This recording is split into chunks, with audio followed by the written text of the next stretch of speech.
nipo kwenye pikipiki na dereva wangu wa mkoa ule hapo. Kamanda. Dereva msela ule hapo. Umeona? Hii safari unaiona naenda Magomeni kanisani kuangalia mpira na washikaji zangu na wadau. Kina mchungaji, sijui nani, machisiboti wote. Naenda Magomeni.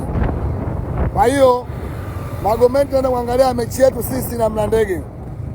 Mwari kashatangulia tayari. Mwari katangulia, kwa hiyo sisi ndo tunaenda. Ila sisi tumefurahi sana. Kwa sababu tunaenda kujenga rekodi kufunga Yanga mara 2 mfululizo ndani ya muda mfupi. Yaani Yanga kama samaki vile tunakaanga hivi, akiiva tunamgeuza upande wa pili. Kwa hiyo kina Salome, washikaji zetu waandishi, kina Salome, si Chapesa, si nani. Location ni Magomeni. Tunaenda kuangalia mpira na wadau na machisiboti. Tunaenda kumshuhudia mnyama anafuzu fainali. Yaani alichokifanya Yanga, ngoja niwape kodi. Alichokifanya Yanga kama vile mwanaume anamfukuzia mwanamke muda mrefu. Yaani mshikaji anamfukuzia mwanamke muda mrefu sana. Kamfukuzia muda mrefu hapo, mwanamke analingalinga sana. Alafu siku ya siku geto linagongwa mlango ngongo.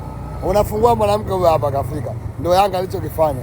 Yaani katusumbua sana, tunamlilia kaja mwenyewe. Kwa hiyo tukutane Magomeni. Wanangu tukutane.